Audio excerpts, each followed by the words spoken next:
America, and to the republic for which it stands, one nation, under God, indivisible, with liberty and justice for all. Thank you all. Call the roll, please. Trustee Spurling. Here. Trustee Lee. Here. Trustee Hines. Yay. Trustee Youngerman. Yay. Trustee Marisak. Here. Trustee Bond. Thank you. We're all here this evening. Move on to public participation. Is there any member of the public that's here that wishes to address the board?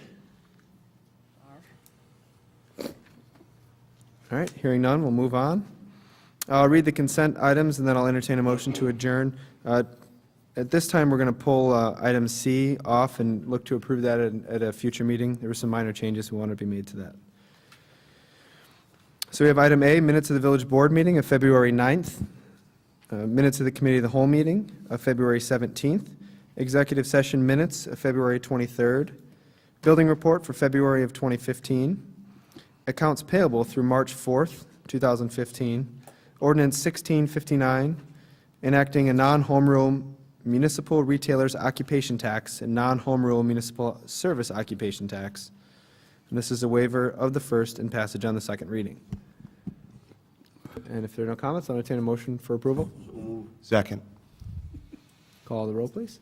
Trustee Hines. Yay. Trustee Youngerman. Yay. Trustee Marisak. Yes. Trustee Bond. Yes. Trustee Spurling. Yes. Trustee Lee. Yes.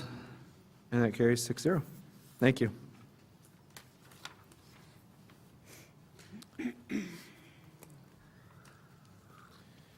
All right.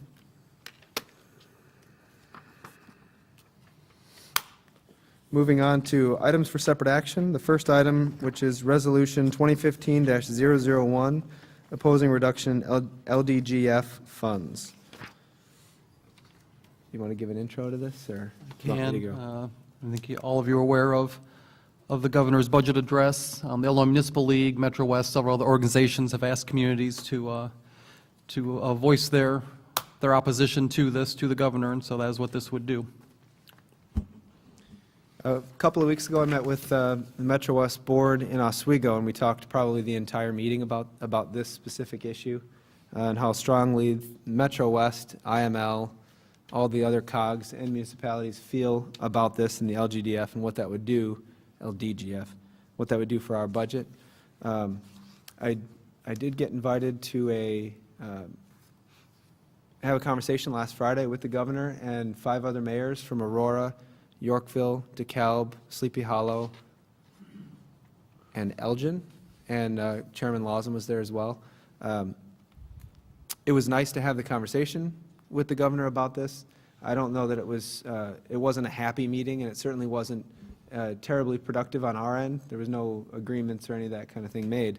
But it was good to know that he is willing to talk or come to the table and have conversations with us. So coming out of that, I don't really have a whole lot to report.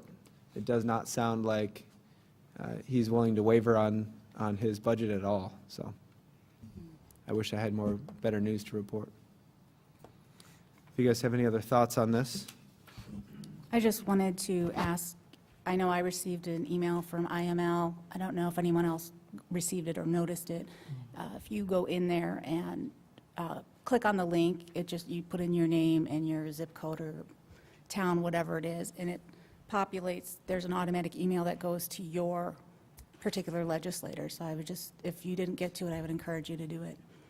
And then they did respond. Obviously, it's with the form email back to us, but I think the more people that respond, the better.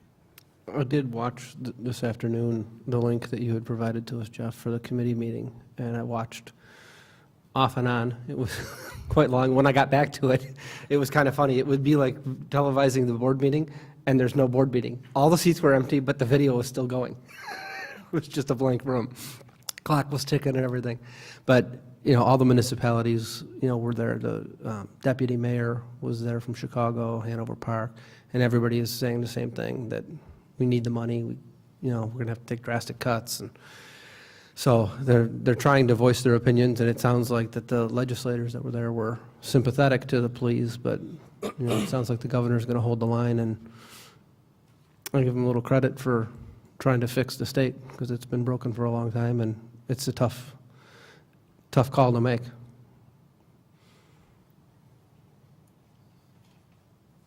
Any other thoughts, comments? So Metro West is asking that all the member communities pass a resolution, and I believe the Metropolitan Mayor's Caucus and the IML as well, I think. So we are looking to do that this evening. If there are no other comments, I'll entertain a motion for approval. So moved. Second. Moved and second by trustee Lee. Call the roll, please. Trustee Youngerman. Yay. Trustee Marisak. Yes. Trustee Bond. Yes. Trustee Spurling. Yes. Trustee Lee. Yes. Trustee Heinz. Yay. And that carries 6-0. Thank you.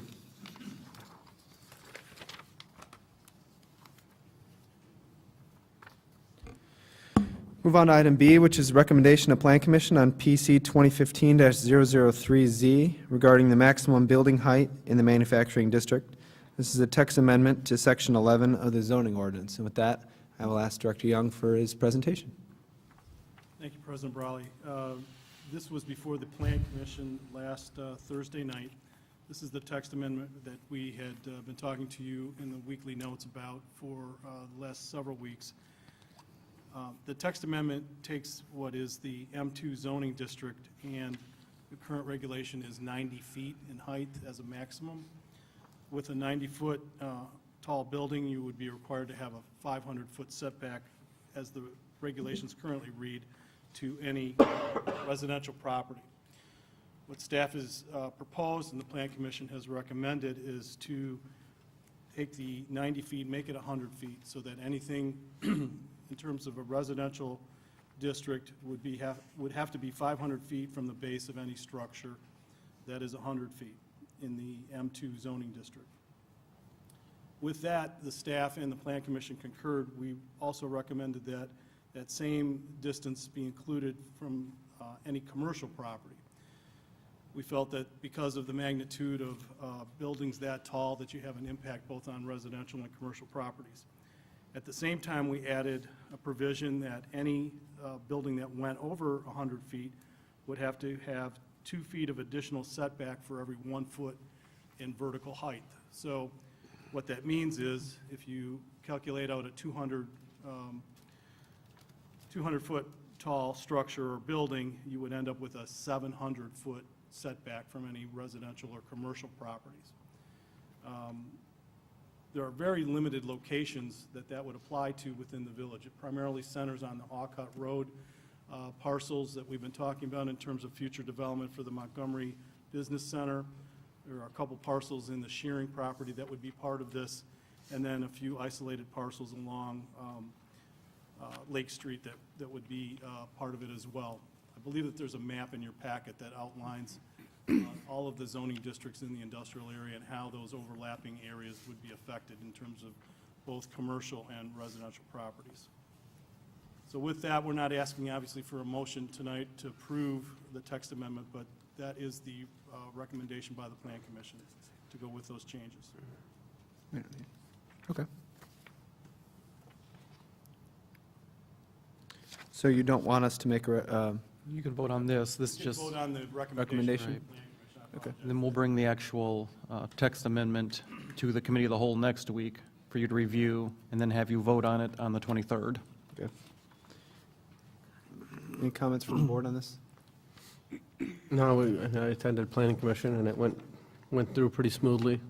Some minor discussion, but I think this is a step in the right direction with making some of our manufacturing areas more desirable to other users, so. I would move to approve unless we have more discussion. Is there a second? I'll second. Any discussion? Call the roll, please. Trustee Bond. Yes. Trustee Spurling. Yes. Trustee Lee. Yes. Trustee Heinz. Trustee Youngerman. Yay. Trustee Marisak. yes. And that carries 6-0. Thank you. Moving on to item C, recommendation of Plan Commission on PC 2015-004, a final plat for the Montgomery Business Center, Unit 1, the Pritzker Realty Group LLC. And I'll turn it back over to Rich. Thank you.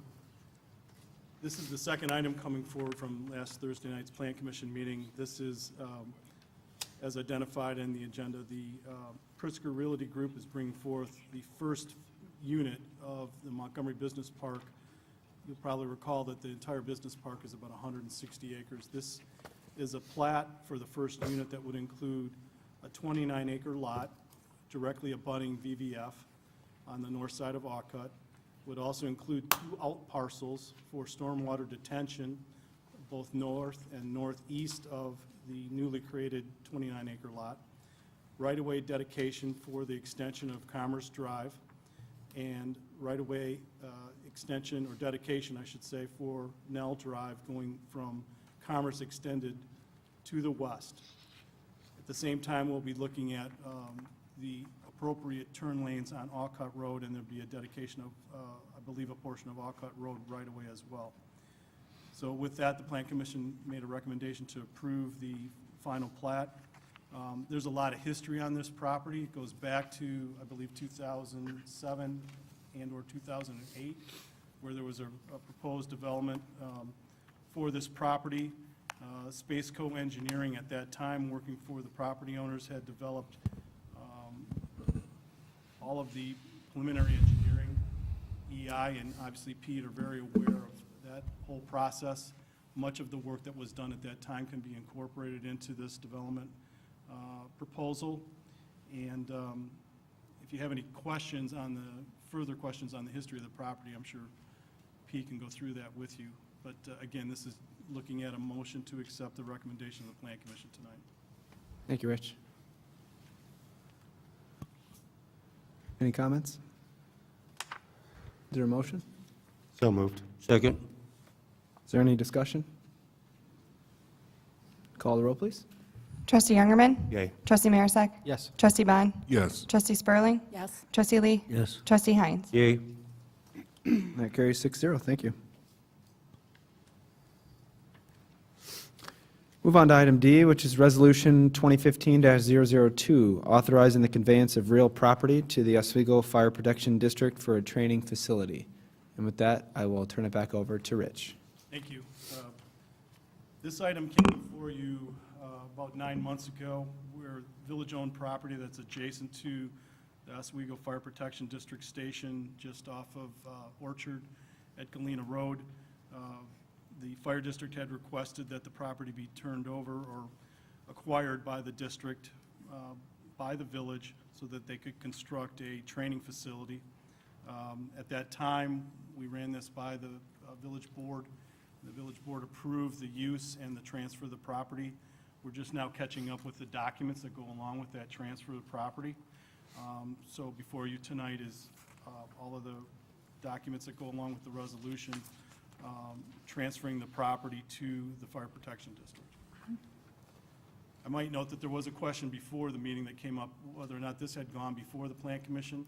I don't believe that it went before the Plan Commission last year, about 9 months ago, when this was being discussed, because it was determined that the training facility itself would be a permitted use within the zoning district and a part of the Fire Protection District overall complex. So that was the reason it did not go to the Plan Commission.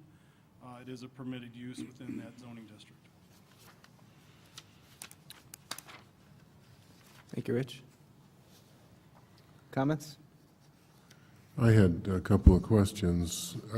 How did the village come to be the owners of this land originally? Through annexation agreement with those properties, they donated a portion of the land to the village.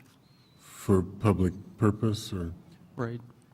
We in turn gave it to the fire department and also kept some. We were always talking about a storage place or something like that in the old days, didn't we, Pete? We did a lot with, developments that give us land. That's how we got the land for the library. So we don't always keep it for our use, but for some sort of public use. My recollection of our discussion on this, I think I had raised the question, couldn't we grant this use without giving away the land? Why is there a need to give away the land? I don't know that there's necessarily a need to give away the land. I think that that was the agreement at the time, about 9 months ago, that the fire district and the village board came to, that it could be a donation to the fire protection district. If we did keep the land and something occurred on this property, could the village potentially be held liable? I thought that was the question that we mentioned back 9 months ago, Right. is insurance and also upkeep. And since they already had it, we were going to let them have the insurance responsibilities and the upkeep of it. In response to Trustee Bond's question, my question was, if the village were to keep possession of the property, and something would occur, could the village potentially be held liable? Potentially. Yeah, okay, thank you. And did we reserve part of this parcel for our future use as well? Yes, the entire parcel is not being donated to the district. We have an easement over the property, and the entire parcel has not been donated as a part of this agreement. My last question, would the deeding of this portion impact our boundaries with neighboring jurisdictions anyhow? No. Okay. The one thing when I was reading through this, part of the agreement was that we were going to be able to be part of the use of that property, and I don't see anything mentioned anywhere about that in any of the documentation about it's a multi-jurisdictional use thing, it's going to be able to be used by all 5 fire districts.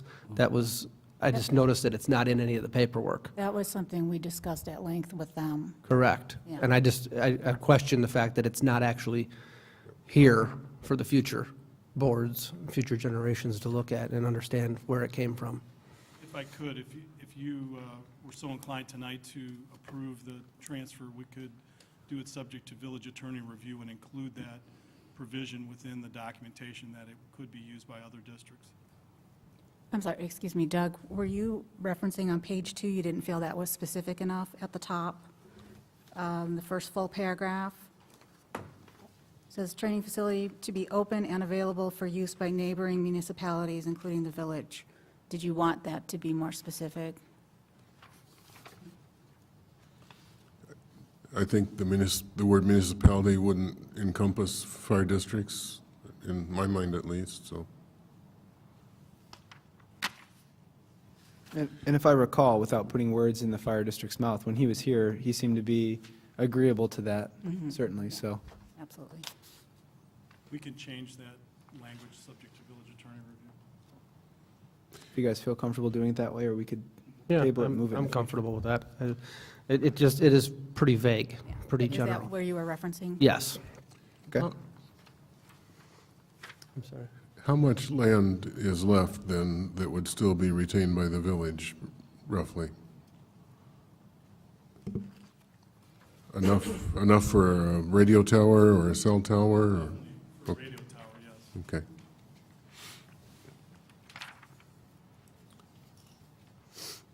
Do we envision a possible need for a water tower in that vicinity someday?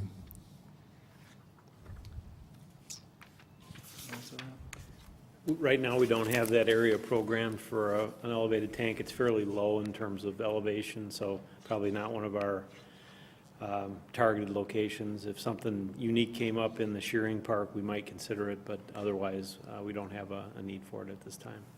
Okay.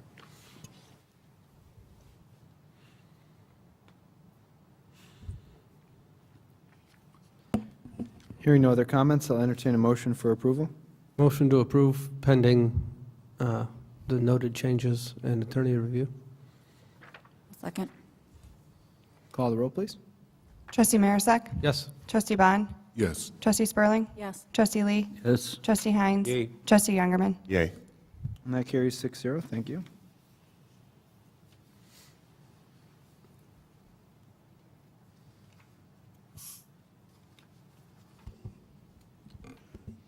All right, move on to item E, which is ordinance 1661, amending the Village of Montgomery Village Code, Chapter 3, Sections 3 through 9, for Taqueria La Esquina.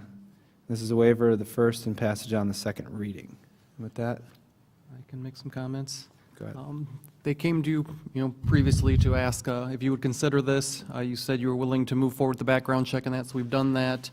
Obviously, they've passed all that, which is why we brought it to you. What I'd like to discuss before you rule on this tonight is, if you are not in favor, then please let us know that tonight through your vote.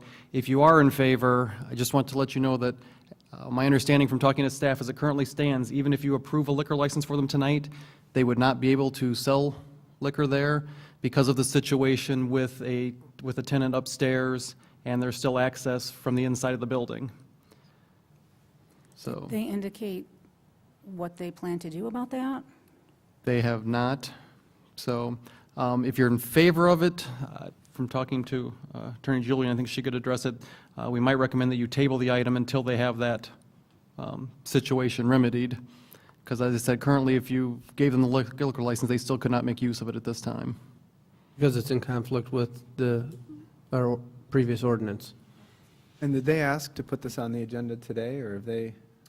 We just brought it to you because it had made it through the process. That's usually we do, so. I'd like to table it. if we I would can. second. Second tabling, yeah. Any other discussion? Sound like a motion by trustee Youngerman, second by trustee Marisak to table. Any other comment? No. Call the roll, please. Trustee Youngerman. Yay. Trustee Marisak. Yes. Trustee Bond. Yes. Trustee Spurling. Yes. Trustee Lee. Yes. Trustee Heinz. Yay. And that carries 6-0, I believe, right? Yes. Okay. Now move on to item F, which is agreement for professional services with EEI for the 2015 Boulder Hill Water Main Improvements, Contract C. And with that, I will turn it over to Director Poopens. Thank you, President Brawley. In your packet tonight is an agreement for professional services with the EEI to perform the engineering design work on Contract C of our Boulder Hill water main improvements. This is an item we discussed a few meetings ago now. It's the last of the monies that we have to spend on that project. So agreeing on this tonight would allow EEI to do the design engineering, which is a fixed fee of $46,760. It would also cover the construction engineering, which is the inspection work, primarily the inspection work that they do while the project is being built. That is always paid on an hourly basis, but the estimate is $93,000. And then a little bit further down the cover page, you'll see there may also be expenses for material testing. Those are direct expenses that EEI works with another contractor to provide those services. We get billed directly for those, and we're estimating those to be $5,100. So approval tonight would approve all three of those steps in the design process and would prepare us to embark on Contract C. I'm not going to go through the entire packet. That's our standard agreement, and there's quite long. But if you want to look near the end of the packet, there are 3 sheets of interest. Exhibit 4 is the schedule for the improvements, and you'll see that we'll spend most of April, May, and June doing engineering, and then bidding and contracting in July and August, and then our targeted date for construction will be September, October, November. That, again, is a little bit later in the year, but it's just going to take us some time to get through the rest of this. We have to get some permitting through EPA as well. Also in the back is then Exhibit 5, which is a breakdown of the costs. You'll see they're categorized by, as I said, design engineering, construction engineering, and direct expenses, which would be material testing. So, and then lastly, on the last page, just for reference, is a location diagram. You may recall that we proposed doing 2 streets with the possibility of doing a third, depending on how the bids came out. The 2 streets that we intend to do are Pickford, which is on the southern end of Boulder Hill subdivision. You can see it highlighted in blue. And then Knollwood Drive, which is near the northwest end. That's based on water main break history. Excuse me. Not color? The darker gray line on your exhibit is Pickford. Well, I looked over at trustee Youngerman, and he had the same look on his face. Am I colorblind? We can provide The a color. electronic version is in color. Is in right? color. Thank you, trustee. He's always on the cutting edge. And then Scarsdale Court's going to look like a little dot in there somewhere, but it's about halfway between the two. And again, Scarsdale Court would be an alternate bid. And again, if the bids come in under our budget maximum, we would propose to include that as well. If it comes in over, then we won't. We're limited by the amount of funds still available through our previous loan and bond agreements. So with that, I'd answer any questions. Thank you. Can you give us a quick status of the other contracts, A and B? Where are we at with those, with restoration and, A is primarily done, I'm going to say at least 95%. We were having some restoration challenges on that. I would have to check with the EI staff to see if we've resolved all of them, but we were down to a handful of locations. It was primarily how well we could get turf established in front lawns. Contract B, I would say we are at, Pete, would you say 80%? The majority of the construction work is done. We do have quite a bit of restoration to do on that. We did run into the cold weather. There is some construction work remaining. You'll remember we tried to do some valves and hydrants and things late in the year that didn't involve opening up pavement, but we do have a little bit of work there yet. okay? So we could give a detailed breakdown of that. I'll provide that by our next You meeting. have it, otherwise I was just curious. Those are approximately, though, where we're at. And based on the weekly notes, it sounds like water main breaks are down as a direct result of, Water main Yes. breaks are down. I think it's highly influenced by the amount of new pipe we put in Boulder Hill subdivision. We're down to, I think, it said 42. We're now up to 44 or 5. We've had, I just passed them on my way in. you actually passed 2 on your way in. They found another one while they were digging that. And then up in Martin subdivision, which is just south of Ashland and east of Main Street. So overall, water main breaks are down. The trend we are seeing that we really need to pay attention to is the percentage of breaks and whether they're within the village or within Boulder Hill. It used to be highly leaning towards Boulder Hill for water main break percentages. We're about 50-50 now. And actually, the village took the lead today with these 3. So it'll be something for future conversations when we talk about future water main system improvements and budgets and that. And we're not prepared right now to talk about how that'll impact us, but we're certainly seeing more within the village. Thank you. You're welcome.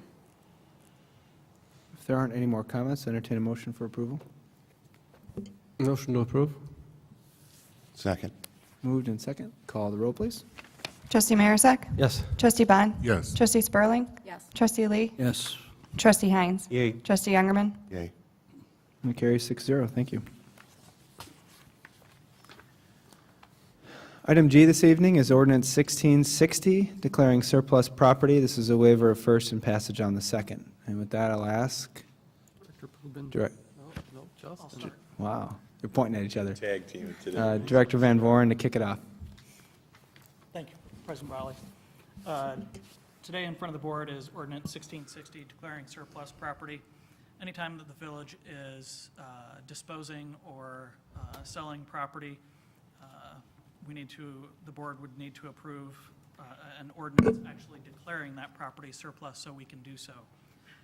Public Works staff has gone through small implements on hand, and the list that is attached to the ordinance, or in the ordinance, includes those items. If there are specific questions about the items themselves, Director Poobens could answer those, but that's what the ordinance is for. Awesome. If you'd like, I can just give a brief overview of why we're proposing this. We have 2 of our employees have been assigned projects of clearing out and cleaning up storage space. We have one is the Blackberry Heights storage well house, and one is the Clay Street facility, which is right over here.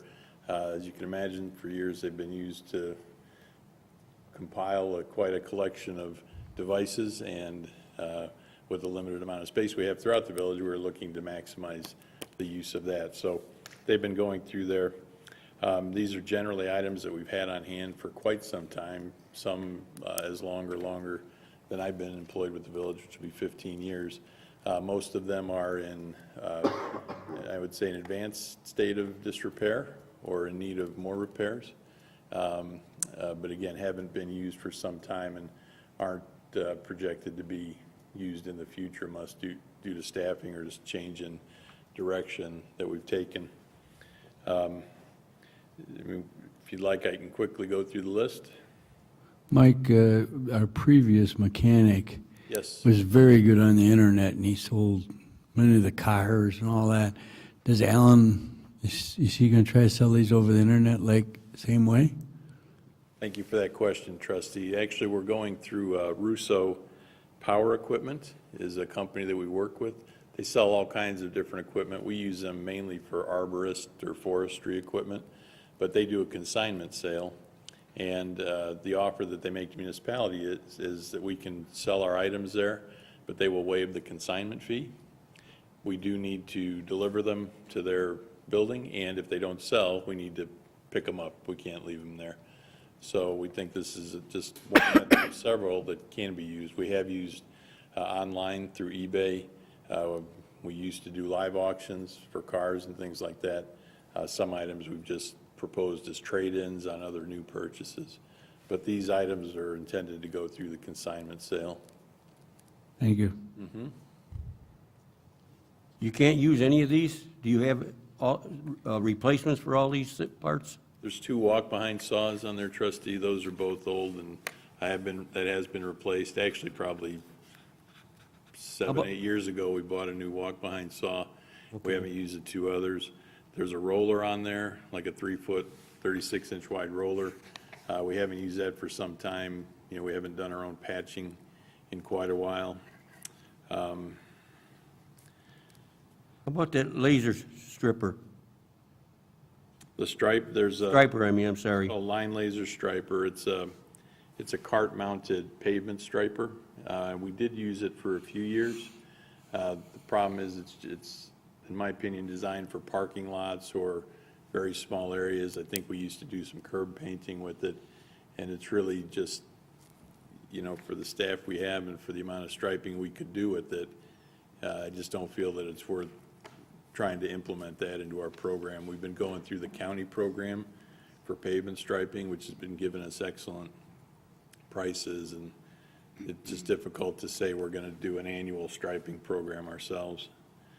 There's a plug aerator on there, a tow-behind plug aerator. Quite honestly, it's probably not heavy-duty enough to use if we were to try to do all of our lots that way. And again, we just don't have the staff devoted to grounds maintenance in that regard to do it. There's a John Deere riding tractor. Some of you may remember that's the old green John Deere tractor that had it still has a snow thrower attachment on it. It's been replaced with several walk-behind snow throwers.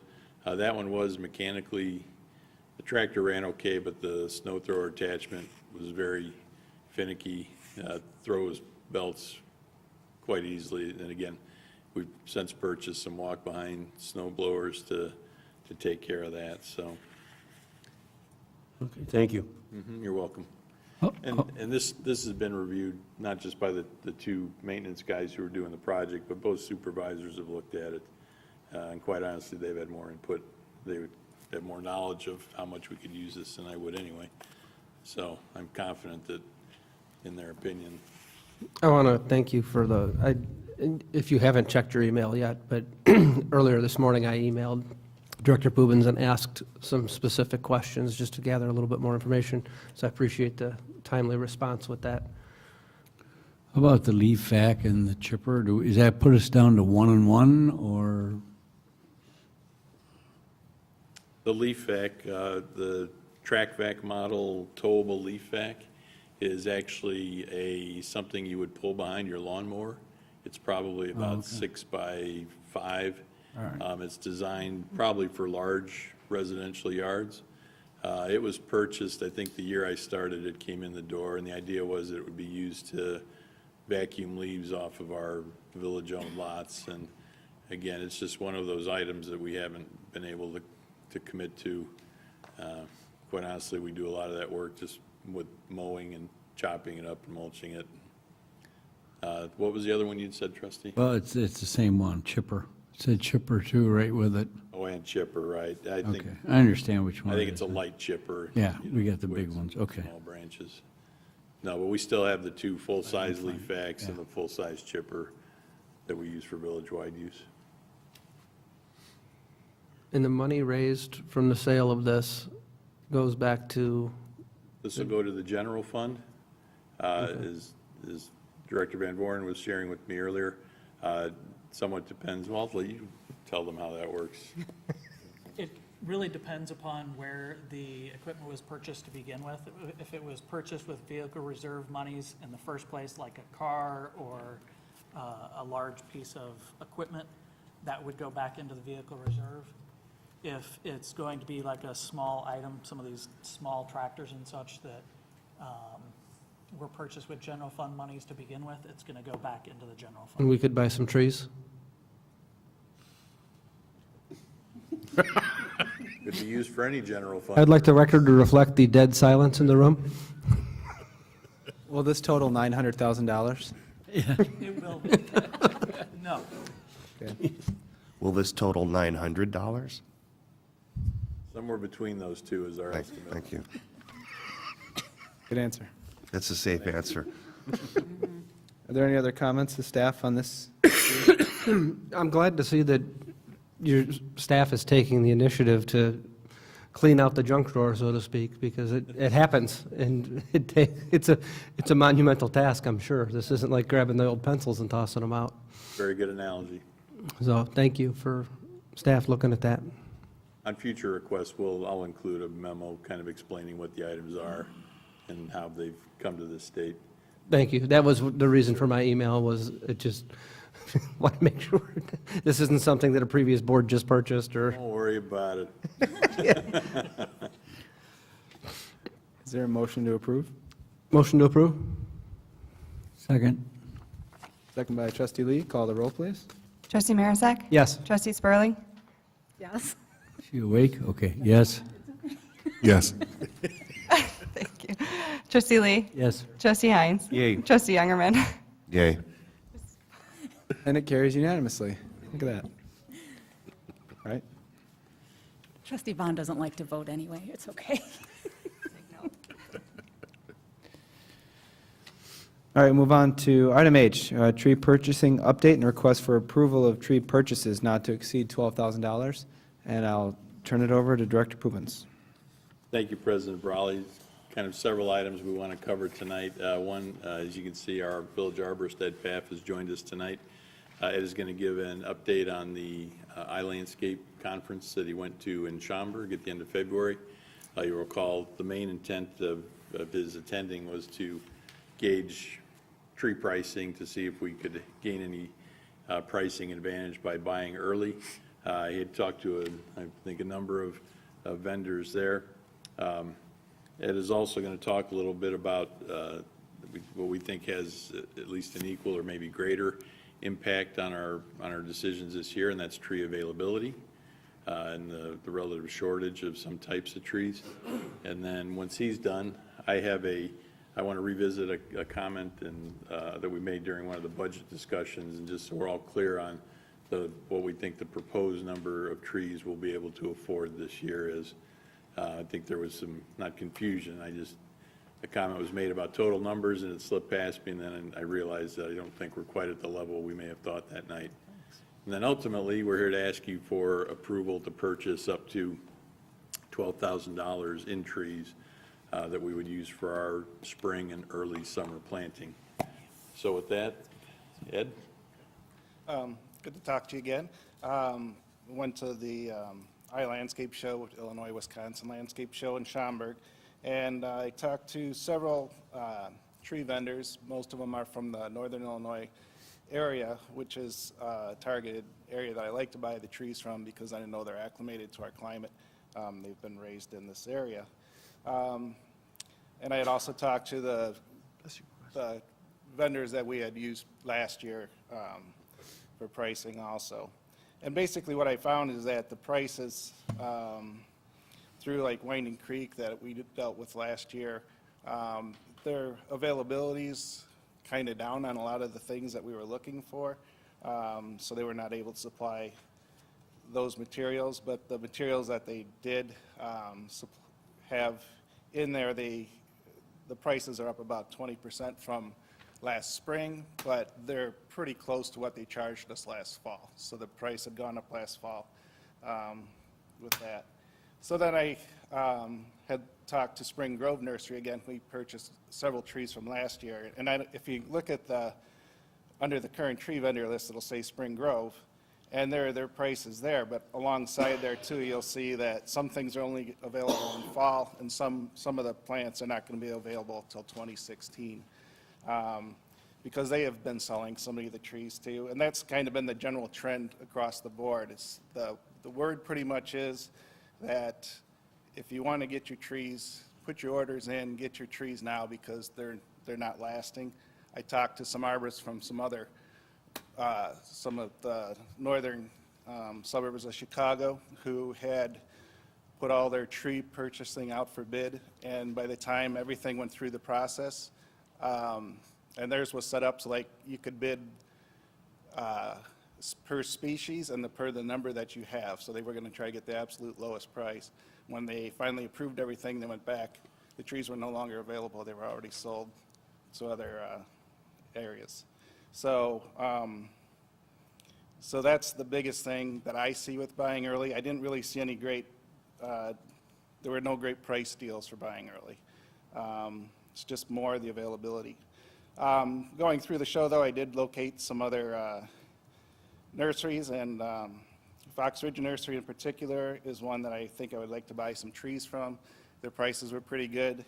They had some varieties that will help us with the diversity, which will help us if we have another insect infestation of a type. And I stopped up there to make sure that the trees that they were selling were of a reasonable quality, that we would want to purchase them, and their stuff looks pretty good. Some of the sizes are a little bit smaller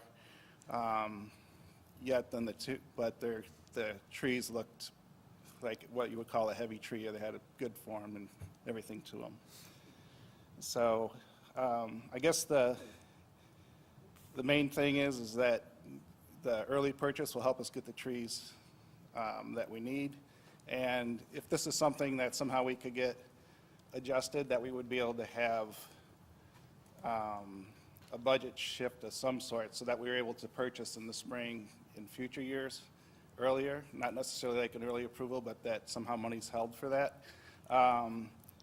It would be real advantageous because the trees are living things. They have to be dug at a certain time to survive.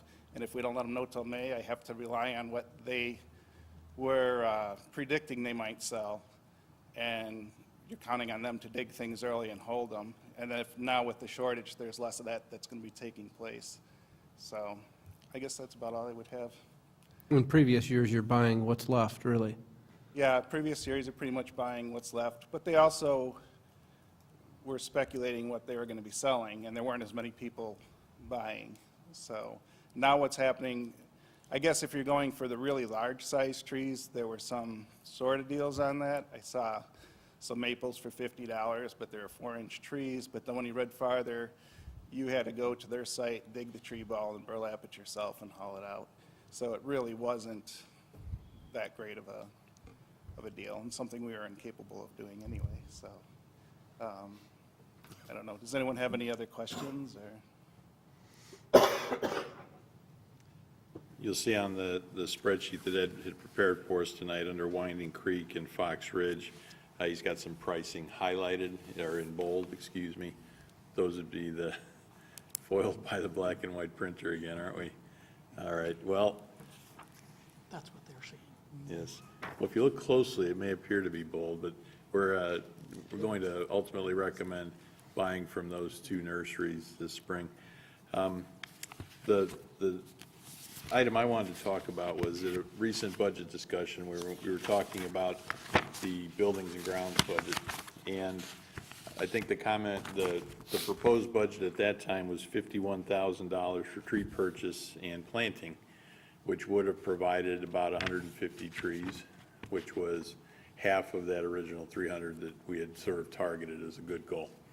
And that was a comment that was made. So we'll be able to buy 150 trees. And at the time, that comment kind of slid past me, but then in reviewing this with Ed, it does require some clarification. The budget numbers that were proposed basically took our initial budget requests and cut them all equally by the same percentage. And the problem we have is that the stump removal and restoration budget was also cut about in half. Unfortunately, we can't cut the stump removal and restoration budget if we intend to remove about 500 trees this year, and if we want to remove all those stumps this year. I guess we can take down the trees and leave stumps, but it was my understanding, I felt fairly clear that the board would want stumps removed and parkways restored in that current season. So if we take, of that whole budget, about $85,000 would go towards tree items. And when we take out the amount we estimate for contractual tree removals and tree pruning, for some pesticide treatments, which is a pretty minor portion, and then, again, the stump grinding, which is going to be about $52,000, that left us with $22,000 for tree purchasing and planting. If I divide that by the $300 estimate that we've been using during our whole budget process, that provided for 73 trees. I looked at them again, made a little less conservative estimate, gave us about $28,000, that put us at about 93 trees. So right now, with the current budget as it's proposed, we're talking in the 75 to 95 range. I will point out that $300 was our budget estimate. If you look back on Ed's spreadsheet, in the lower left-hand corner, you'll see that his average tree price is $129 on this purchase, which is $21 per tree less than we'd estimated. So when this all comes out in the wash, after we get we're trying to obtain prices for planting, we may find that it's actually a little bit less than 300, so we might be able to purchase some additional.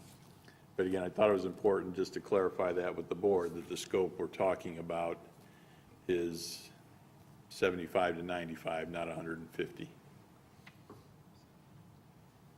So, any questions, comments on anything that's been presented? And if not, I'll make. Thank you for clarifying that. You're welcome. All right. So then the request tonight, if I can continue, is we would like approval, based on Ed's spreadsheet, to purchase up to $12,000 worth of trees. Now, if we do that, again, it'll be $12,000 expense. I'll explain it as I understand it, and I may ask Justin to jump in to explain the budget ramifications. If we purchase them now, we'll receive them before the end of the fiscal year, which means they would be charged against the current budget. So right now, we've spent our current tree budget, so if we spend another 12, we would be in deficit $12,000. So we could do that and leave next year's budget as proposed, which would address the concept that Ed had just talked about, that would give us money next spring to buy in advance without having to come back for additional authorization. We would just keep that money in hand until the spring of 2016. Or another option would be to spend the money now and decrease next year's budget request by the same amount, which I don't want to oversimplify, but that would balance out the deficit that we would be incurring now. Don't we have the same budget problem next year? If we leave it, if we spend the $12,000 now, and we leave that in the budget for next year, well, that budget cycle is going to be over the same way without the spend happening. So right now, what was projected the last time we talked about the general fund with the board was a $37,000 deficit for fiscal year 15, which we are in right now. This would increase the deficit for fiscal year 15. So we would take it out of reserves that we have on hand that we can do. So we would take $12,000 out of reserves this year. What Mike is talking about in terms of keeping the budget as it is next year. So what they would do is, let's say it's $12,000 again next year. So with the I think, Mike, you just said it was 22,000? 22. So $22,000 in trees, they purchased $10,000 of trees in the fall, and then they purchased $12,000 worth of trees next spring. That's already in the budget that was presented to the board for fiscal year 16. When that was presented, we had a surplus of approximately $4,000 for next year, and that included the money that the $22,000 in trees for next year. Just a brief, a minor correction on that statement. We wouldn't buy $10,000 of trees in the fall. We'd use that money to do the planting of the trees. That's all right. To do the planting of the trees that Ed wants to purchase now. Then we would just keep the rest of the money in hand over the winter. When spring came around and it starts talking to nurseries and finds out availability and varieties and pricing, then we would intend to spend the rest of the budget in the spring of 2016. And then we would be on that cycle where the budget we're moving forward is, the first part is for planting of trees we've already purchased. Second part is for purchase of trees we're going to plant. No, it's okay. Thank you. It's slightly uncomfortable to talk about deficit spending, although I know we all love trees and want trees and need trees, when we have this looming $700,000 grab that might come in next year's budget. It's just worth noting. The other thing is, if you have the money to buy a tree, but you don't have the money to plant the tree in that budget, we all have to be aware of that buying the trees now relies on the fact that he gets the funding in his next year budget to plant them. Otherwise, I know we could probably find a way to make it work, but, and this is $12,000. It's not going to add up anywhere near to 900,000, but just something to be cognizant of.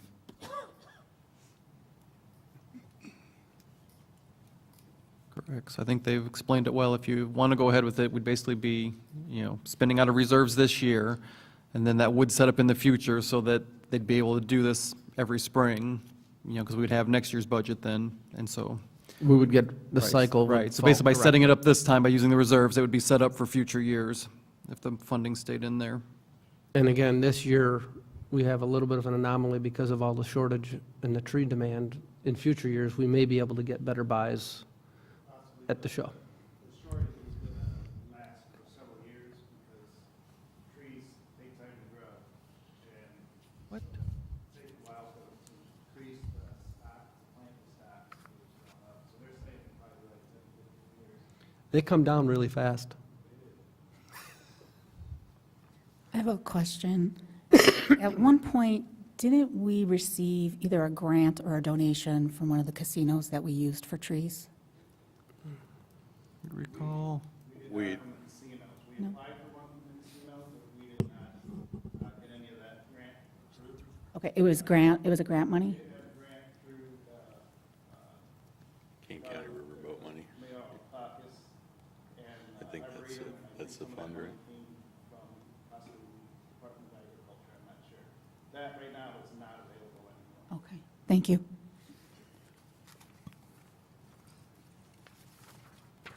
Oh, I'm sorry, Ed, how long ago was that? That was about 3 years ago. Okay, thank you.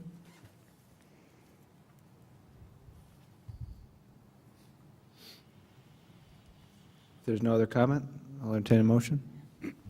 So moved? Second. Trustee Bond. Yes. Trustee Spurling. Yes. Trustee Lee. Yes. Trustee Hines. Yay. Trustee Youngerman. Yay. Trustee Marisak. Yes. And that carries 6-0. Thank you.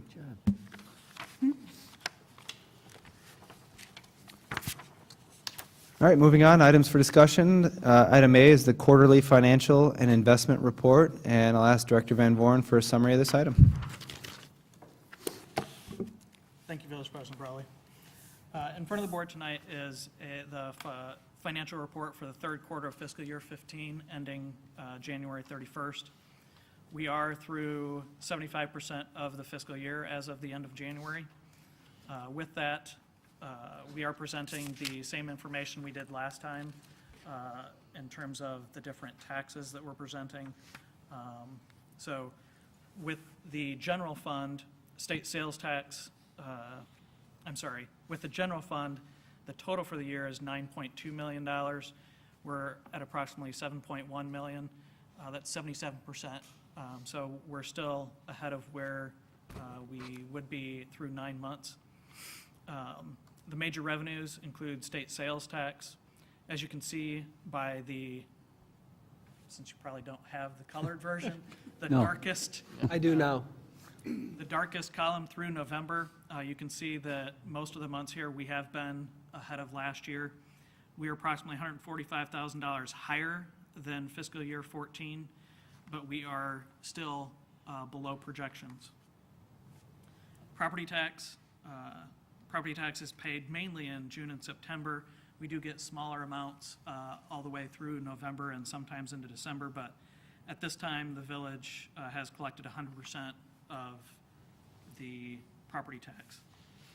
State income tax, the budget was $1.8 million. We are running right about where we should be compared to last year, but we are below projections. That doesn't include April, where most people pay their taxes, and so their their income tax, and so we'll get a larger amount in April. There's 3 smaller revenues to note. Building permits are ahead of where they should be. Professional service reimbursement is actually at 90%. And then fines and forfeitures is at approximately 53%, so behind the 75%. General fund expenditures budgeted at $9.1 million, and through January, they're at $6.7 million, or 73.4%. There are selected items down below that are noted that are ahead of where they would normally be at this time of year. Most of those are due to the timing of payments or activities throughout the year. So, on the third page, capital improvement fund, the budget is $1.4 million. We're just under $1 million at 67%. The major revenues there are electric utility tax, natural gas utility tax, and telecommunications utility tax. Between the 3 of them, we are slightly above projections between all 3 of them together. The capital improvement expenditures are budgeted at $1.2 million, and we're at approximately $800,000, or 66%. Most of those expenditures come from the transfer to pay for the police station and the village hall. Water fund revenues budgeted at $4.5 million, and we are at approximately $3.7 million, or at 83% through January 31st. Water sales is the major item there, and that accounts for $3.5 million. We're about $70,000 higher than we were last year, but we are $75,000 below projections for the entire year. For water fund expenses, we are at $3.9 million for the budget, and just over $3 million, or 76%, through January. And there are items noted there specifically that most of them are principal or interest payments that it's due to the time when they're made during the year. On the following 2 pages, the first page shows where we hold money right now. And so you'll see Castle Bank, Old Second Bank, Bank of Montgomery, Illinois Funds, Amalgamated Bank, MB Financial, Village Investment Securities, and other. In the Village Investment Securities column, you'll see at the bottom the total is $1.8 million. The page behind that shows where that $1.8 million is held and what the interest rates are on those various investment securities that we hold. As previously discussed with the board, we are building a 3-year laddered portfolio to capture some additional yield on longer-term securities. With that, if there are any questions, I can certainly answer them at this time. I appreciate this report. I like it. Any questions of Justin?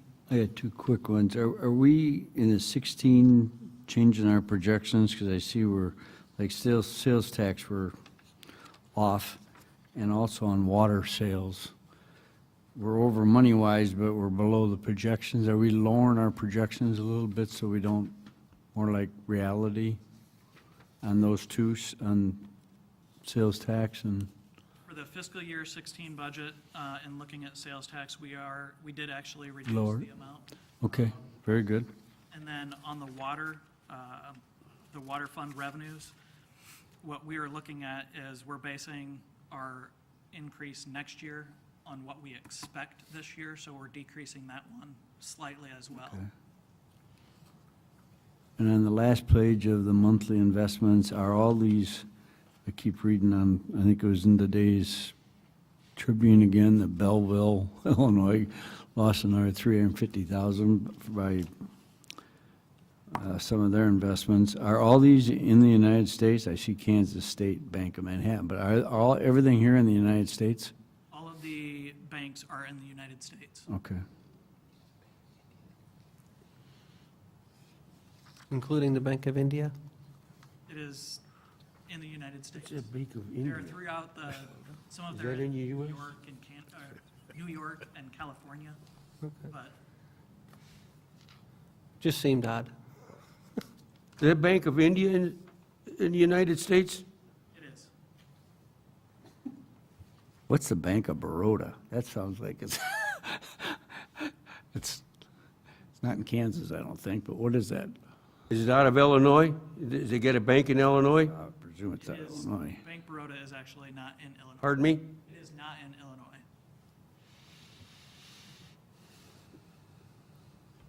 What, the majority of these banks are out of state? Some of them are out of state, some of them are, like Ally Bank, GE Capital Bank. There are banks all over the entire United States, includes some in Illinois. So even though their headquarters may be outside of the state, we do have some of those banks in the state of Illinois. I think we should keep that money in the states, not out of the state. What we are doing with these securities, and you'll see North Community Bank as an example, that used to be Oswego Community Bank, changed to North Community Bank, and now they've changed to Byline Bank. Yeah. Actually in February, Byline Bank received all 6 bids. But what we do is we go through brokers in Illinois that sell these securities to us. All of them are set up such that if you look, One West Bank is the first and the fourth there. So we have $250,000 of FDIC insurance coverage on those banks. You won't see another One West Bank on this list until one of those 2 matures, because we don't want to go over that $250,000 FDIC limit. But we are using brokers in the state of Illinois to receive these, some of these, not North Community Bank, but And if we were to go to, say, what Trustee Hines suggested, banks in Illinois, our return could, and probably would, go down, because this is going out to the open market to get the biggest return. that is correct. Okay. And the local banks have bid on this, or have bid on the investments Yes, they have. as well.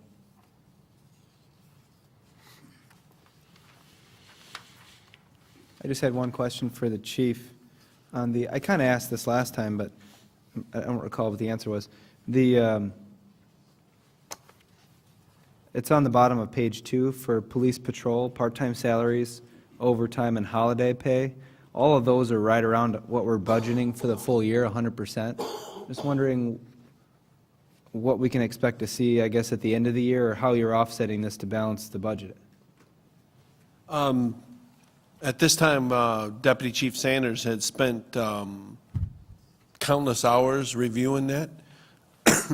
Our part-time salary is up because we've been trying to save overtime, so that's one reason why part-time salary is up. We've been utilizing part-timers more.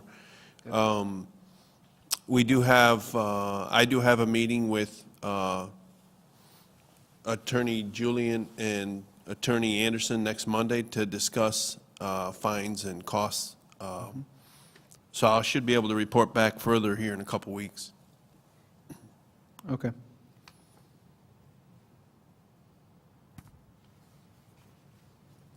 All right. If you take a look at this and have further questions, you can direct those to Justin. And we'll see this quarterly, right? Yes, we will. Okay. Thank you. I'll move back on to Justin for fiscal year 2016 water and other funds budget. Thank you, Village President Brawley. In front of the board tonight, we are discussing continuing to discuss the fiscal year 16 operating and capital budget. Tonight, we're discussing the water fund, the water improvement fund as it relates back to the water fund. We discussed the water improvements last time when we discussed all the capital improvements. And then we will briefly go over all of the other remaining funds that we have not discussed to this point. For the fiscal year 16 proposed budget, in the water fund for revenue, we're continuing to follow the ordinance previously approved by the board. In water operations, we will begin repayment of IEPA loan number 3, which is the IEPA loan that we received for the Boulder Hill work. That is just under $200,000 of increased expenditures this year. In addition, we have increased the building repair and maintenance for well houses line by $20,000. Overall, the water fund itself, we're expecting a surplus of approximately $496,000. The water improvement fund results in a deficit mainly due to the use of the remaining monies we have from the 2013 bonds for Contract C, which the board discussed earlier tonight. Results in approximately using reserves that we have on hand of approximately $1.2 million, again, mainly due to the use of the remaining 2013 bond monies, which amounts to approximately $1 million. The following are the remaining funds, and we have normal revenues and expenses and all of those, other than noted. The Economic Development Loan Fund is normal. The two that have additional revenues and expenses that we wouldn't normally have are the Forfeiture and Seizure Fund and the E911 Fund, and that is a completion of software upgrade in the police department. The remaining funds, Lakewood Creek fund that pays expenses that we have dealing with the 2006 bonds, debt service fund, employee insurance fund, refuse fund. We've budgeted for an increase in our contract there, and then budgeted for an increase in the rate to the residents reflective there in the contract increase. Police pension fund, police gift fund, and then you'll see all of our special service area funds there. So those are all normal expenses. If there's any questions that the board may have on any of those funds, I can certainly answer those. The public hearing and the first reading of the budget ordinance would be scheduled for March 23rd. Let's do it in May, see what happens. And then the second reading and approval of the budget ordinance would be scheduled for April 13th, so. Thanks, Justin. So can we ask a question? I have a question not related to this portion of the budget, but related to the last portion we talked about, vehicle replacement costs. And there was a vehicle on the list for code enforcement, the Trailblazer, I believe, has 126,000 miles on it. And two questions. One is it mechanically unsound that I mean, at 126,000 miles, I'm thinking this vehicle has no value in the open market. It has no real replacement value. So is it something that we can continue to use until it dies and then replace it? And also, when we're replacing these vehicles, we're buying new vehicles. Can we look at purchasing a used vehicle something that's maybe last model year, where we can save some money and let somebody else pay the depreciation instead of the vehicle buying a brand-new one? The village, I mean? I can try to answer that. To me, that's all about your vehicle policy and your strategy. Can we keep that vehicle running? Absolutely. We have a great mechanic now, we had a good one before, and that vehicle runs. At some point, though, the value of your vehicle starts to drop and your cost of vehicle goes up, you try to maximize, I shouldn't say maximize, you try to get a reasonable return on a vehicle. And probably the biggest thing we see, though, is the amount of money you have to put into that vehicle to keep it going. I would say with passenger vehicles like that, it's much less than with tandem axle dump trucks, but that's certainly a risk that we run, that just because of the age and mileage and use of the vehicle, that you might have a severe mechanical breakdown. You might have a transmission problem, engine problem. And I don't say that as a scare tactic. Probably a lot of us are driving vehicles with 100,000+ miles on them now. It's not necessarily uncommon. So to answer the question, can we keep it running? Absolutely. Can I tell you how much it's going to cost us? Not as accurately as I could a new vehicle that's under a warranty. Well, and I guess I'm looking at a more, and maybe it doesn't work for government, but for more common sense type approach. Can we keep driving it until such time as it has to be replaced? Now, it dropped the transmission. It's going to cost $2,000. Okay, let's go get the new vehicle now. What's your criteria for that point then? Because that's exactly what it comes down to, is when do we consider it undrivable? People have new transmissions put in vehicles all the time. So if you want to pay that money, you can keep it going after it drops the transmission. If the engine blows up, you can get new engines put in or rebuilt engines. Might cost you $5,000 to do it. So it's just a matter of how much do you want to anticipate having to put back into that vehicle. Again, we don't have an equation that says sell that vehicle on exactly this date, but we try to look at what we feel is the return value on it. And I forget what year that car is. Do we know offhand? I can tell you this, you can go online right now and find a 10-year-old car with 100,000 miles on it. It'll cost you $6,000 to $8,000 minimum. So my guess is that's the return we're going to get on something like this. We've seen better return by offering those as trade-ins. I don't know what the incentive is to the seller, but we seem to get a higher trade-in than we would sale price. Plus, we don't have to go through not just the effort, but the expense, and there's an expense to selling things. There's an expense to going through Russo Power Equipment. Our people have to haul things, et cetera, et cetera. So, unfortunately, I think you have to look at it budget year by budget year. If we don't have the money to replace it, then we'll keep it, and we'll keep it running. And if we get to such point where Alan Duncan, our mechanic, and I feel that it's not a good investment to put more money into it, we'll come and tell you that, and we'll have to make another decision. I think the second question was, can we buy used vehicles? We can. It's a little bit more challenging to find the vehicle that you want on the used market. You may have to relax your standards for what you want. So if you want to get a Ford Explorer with these options, you may not be able to find it. You might have to get the Chevy version with something else. And sometimes options are the difference is so minor it doesn't matter, but you could run into that.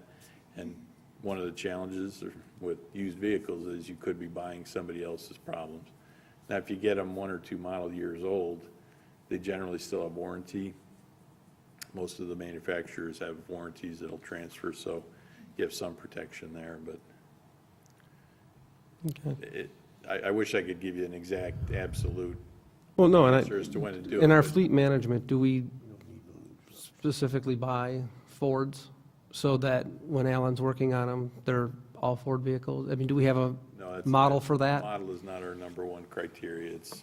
It's suitability for use. Okay. I mean, you look at the police department fleet. We have Ford Tauruses, we have Chevy Tahoes, we still have, what are the old ones, Trailblazers and Crown Vics. I mean, we've got All stripes, right. And we look at the state bid process and the cost. So we don't, our department doesn't, or our village doesn't say we're only buying this. And again, we've got an outstanding mechanic. He's pretty good with a lot of them. One thing I will add to that is that when you look at the vehicles that were listed for replacement this year, that does not include all the vehicles that were scheduled for replacement. One of the things that specifically Mike was just talking about, Alan, our mechanic, he will go through and look at every car that is scheduled for replacement and determine whether that vehicle, I mean, there were several vehicles, I think 3, that were scheduled for replacement that we're not replacing this year. He went through and said, this one, and this one, they Are can gonna go be another okay. year or 2. So we do look at those, and what Mike talked about in terms of maintenance, it is that cost of maintenance that, how much are we gonna spend on this truck to keep it going another year?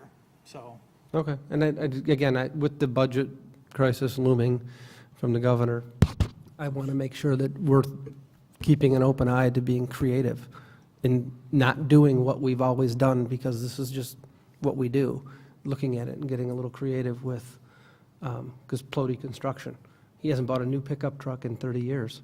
He buys them all used and has them repainted. And it works pretty well because it's a construction vehicle. So the one that triggered for me was code enforcement, because it's driven locally, it's not an emergency vehicle, it's not a response vehicle, it's something that's, you know, we could use a lot of different vehicles for that purpose. Thank you. And Mike, your mechanic is very thorough. When he does a truck, he goes through every truck. If he finds something wrong, he fix it. And I think all them trucks are in good running shape.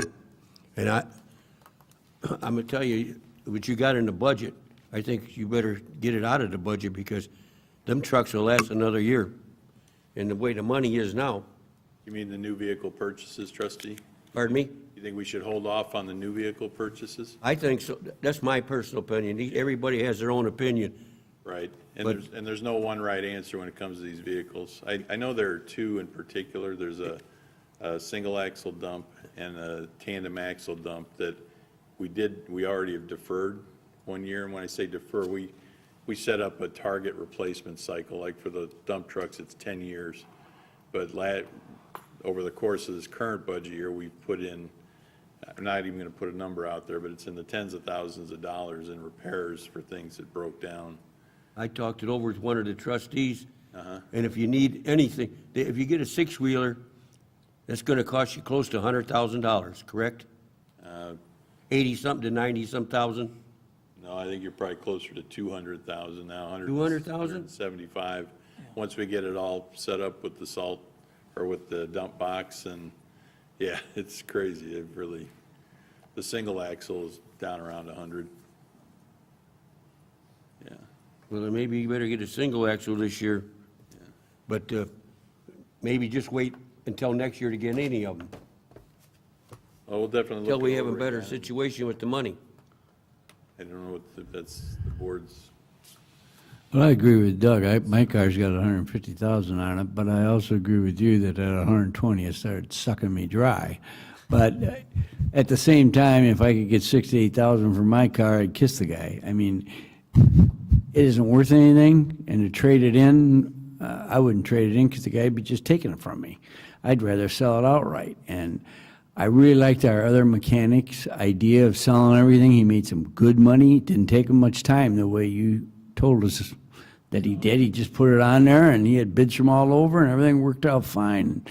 And sometimes by these trade-ins, I don't know how well we're doing on those, let's put it that way. But if the car's got that many miles, I agree with you, they suck them, they really do.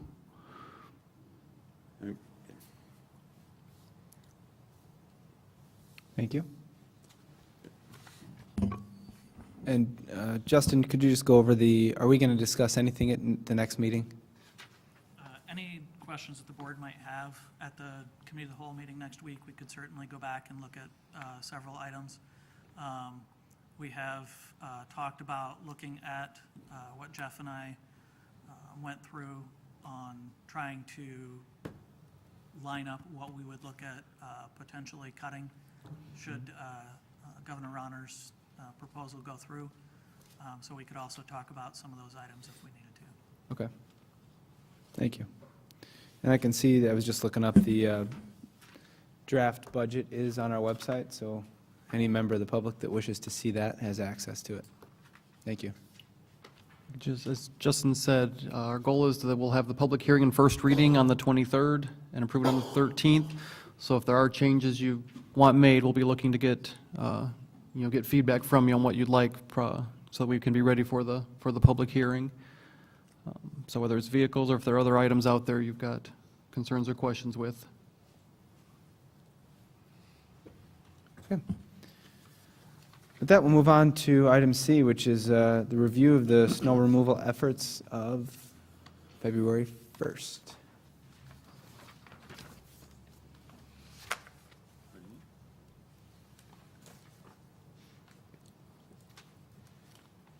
I'm an engineer, already got it figured out.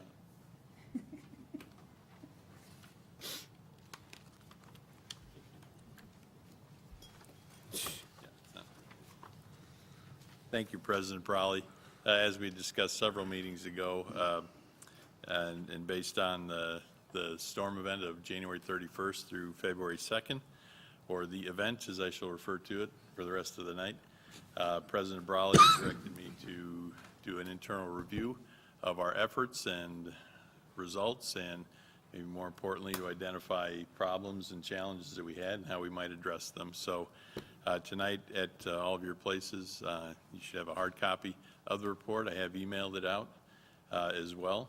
So I know for some of you, this is maybe your first reading of it, and my goal tonight is to give you an overview of what I found and some recommendations, and be ready to answer any questions or address any comments you might have, but certainly keeping in mind that it may take some time for everyone to read it and think about it a little bit, and we can certainly modify it from here. I think realistically, any changes we make will be made with next year's plan. I mean, for all practical purposes, we're just about done with plowing this year.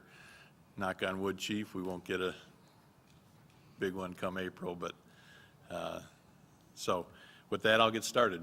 And please, if you have any questions as I'm going, please interrupt me. So the first thing I wanted to do is identify the objectives of the review. My slides up here today are just taken from the entire review. I'm not going to read through the entire report. I did go into a little more detail throughout, and again, you can read that at your leisure. But basically, as we know, from January 31st through February 2nd, we had a very high-intensity, large-scale snowstorm, or the event, as I call it. And during that storm, our staff followed the Village of Montgomery Snow Removal and Ice Control Plan for this year, and that plan has worked very effectively in the past, and we seem to be prepared going into this one. But obviously, as was demonstrated or experienced in many of the neighborhoods, numerous problems were experienced during the event in question. So that's what we're here to address. My objectives for this review are to identify the areas in which our snow plowing efforts did not meet objectives, and we certainly had some, to investigate the factors that led to those deficiencies. So basically, we've identified the problems, try to identify what caused that or what led us to those problems, and then to identify corrective actions that the village board and staff and the public, for that matter, can consider for future implementation. So those will be, here's what we're going to do about it type of comments. So in the report, you'll see I just use the term deficiencies to identify where we struggled, the causes of those deficiencies, pretty self-explanatory, and then corrective actions would be the steps that we might take. And, you know, if you look at go over the course of the weekend, we had hundreds of phone calls and lots of emails and web posts, but in my view, it really came down to three major deficiencies or areas that we needed to work on or that we didn't succeed in. The first one is we had minimal plowing throughout some routes, causing impassable roads. This really pertained primarily to the subdivisions north of Route 30, Foxmore and Fairfield. We had sections, large sections of those subdivisions that did not get plowed very frequently or possibly at all. Again, There's some uncertainty on that. We have a lot of drifting in those neighborhoods, but nonetheless, we know that there were impassable roads and not stalled, but stranded, stuck cars. So the causes for that, first of all, I believe the lack of adequate number of plow drivers consistently on all routes. When we reviewed the staffing, we really had the maximum number of people in for quite a long portion of the storm. For a 4-hour period, we actually had 9 employees here. And during that time, we did fairly well. As you can imagine, with a storm of this length, it was 30 to 36 hours that we were responding. We have to rotate crews and anticipate when we need to send them home for rest breaks and things like that.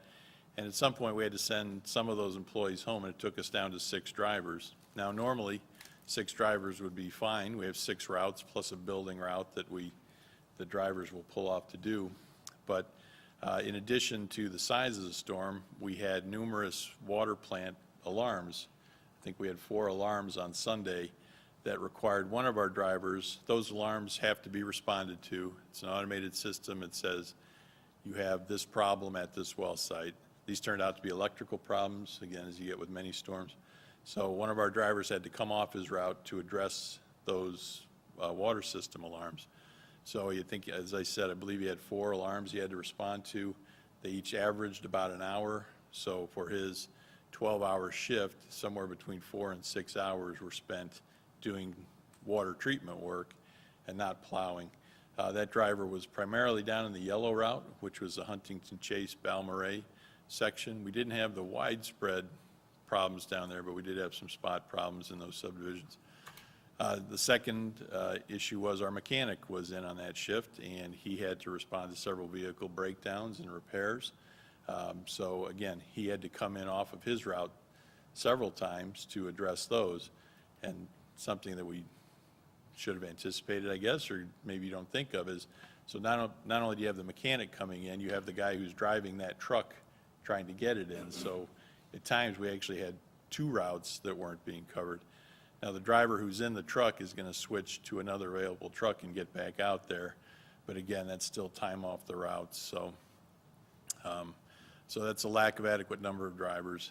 And again, as I came through with the causes of these deficiencies, I also wanted to propose some ideas that we might consider or corrective actions that we might use to address them. So some things that we can do to address that cause of lack of adequate number of drivers consistently on all routes.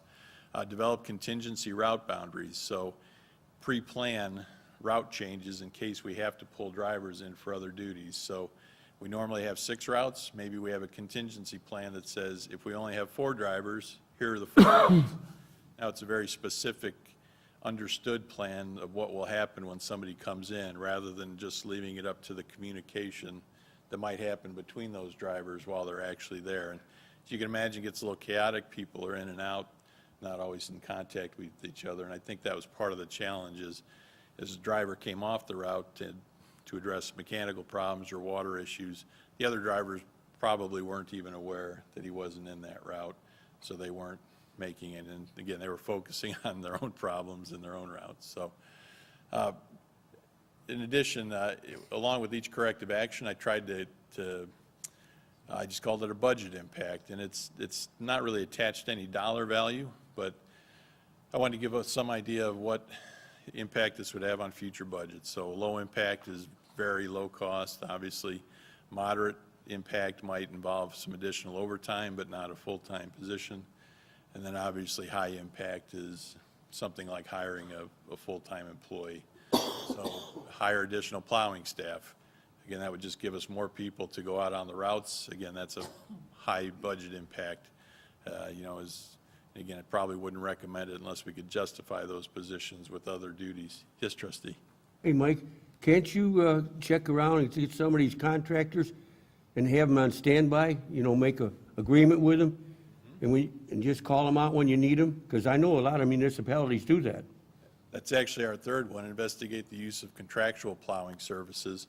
Yes. And what we found when we've talked to those companies in the past, trustee, is most of them, and you can understand, they're very interested in knowing what work they're going to have going into the winter. So they want to lock in a season-long contract or agreement with you. So some towns have taken to hiring contractors to do all their cul-de-sacs. So every time it snows, this contractor comes in, and that helps him guarantee that he's going to have some level of income during the winter. Those companies are available if we don't hire them for the year, and we just want to call them in when we need them. They're available, but the response time is generally going to be quite a bit longer because they're going to focus on the people that have hired them for the year.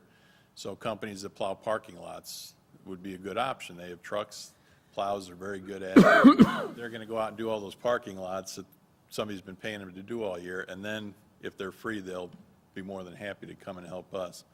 I think it's something we should certainly investigate and talk to some of those folks to get better detail on it, but Yeah, you want to get some of these outfits like, what is it, Geneva Construction. They help out the city of Aurora. And Aurora Blacktop used to go out. So if you can get outfits like that, instead of these guys with these little pickups, for cul-de-sacs is okay. yeah.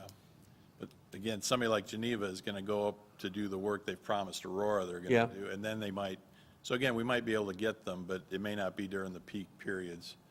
But I just thought I'd bring it up to you. it's a good idea, I agree. It's something we definitely should look into before next year. And then another idea is cross-training existing village employees. That may be for CDL driving. It may probably be for non-CDL. We do have some smaller trucks that don't require a CDL license, but that's something, it's a low-budget impact that we could look at. We do have some issues with labor contracts that we currently have that we'd have to work through just to make sure we're not violating any of those agreements, but certainly, again, a corrective action that we could consider. So, Mike, cause- can I ask you a question on please, that? yes. I was thinking about this, I'm wondering if this was even an option for you. We have an employee who was in Public Works, who is now in Rich's department, and who has the CDL license. Yes. Was he even considered, or is it the union thing that would stop bringing him in to do plowing? Or is there a reason why he couldn't come in and help, because he has the CDL license? The question of whether he could come in without violating the contract still needs to be answered. Okay. That was certainly an issue. I've always tried to be very honest with all of you. I did not consider calling him in that weekend, because again, I thought we had adequate people to do it. Obviously, we didn't, in hindsight, but again, I think that's an option we could consider. Now, whether he's going to maintain his CDL license, I don't know. He's not required to, I don't believe, in his current duties, and he may choose not to because there's Right. higher standards on CDL holders. And that's why I was saying, was it an option? I wasn't implying that they should have done that. And I don't know if that's an issue then with Rich, if he Oh, I'm has not any worried issue about with it. that. Okay. Just asking. You Of guys course, duke we it want out. to coordinate that with. Thank you, Mike. Our second cause, lack of full complement of drivers, and I'll try to get through these a little quicker. One issue that we did have was we entered the year with 13 CDL drivers for 6 routes, and normally that is fine. From November through January, we had 4 unexpected long-term absences. One was a resignation, 2 were extended sick leaves, and 1 was a maternity leave, which we weren't made aware of until a little bit later in the season. So, based on that, the corrective action would be to develop a contingency plan for substitute drivers, and that would be, you hear about IDOT has a snowbird list, so this would be finding people, such as our employee in the building department, who might be willing to be on that list for a call-in to do that work. There's some training and liability issues we want to make sure we were aware of and could tolerate, but that's something we could look into. I said we had 1 resignation. During snow season, expedited hiring to fill vacant positions quickly. I will say that really is more on the Public Works for that position. I think our HR staff was more than willing, has always been more than willing to help us move that along, but that's certainly something that we should be aware of moving forward. If we have resignations between this date, November and February, we need to expedite that hiring process. And that isn't to say that we set aside any of our standard checks, like police background checks or drug and physical checks.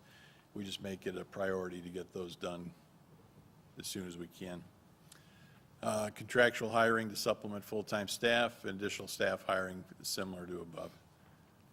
So, the second main area that I would say that we had was inconsistent route coverage, somewhat similar to the first idea, except in some areas of town, we did not have widespread problems, but they were very localized problems. The biggest issue, I think, was in the Adam Avenue, Bryan Lane section of Lakewood Creek West.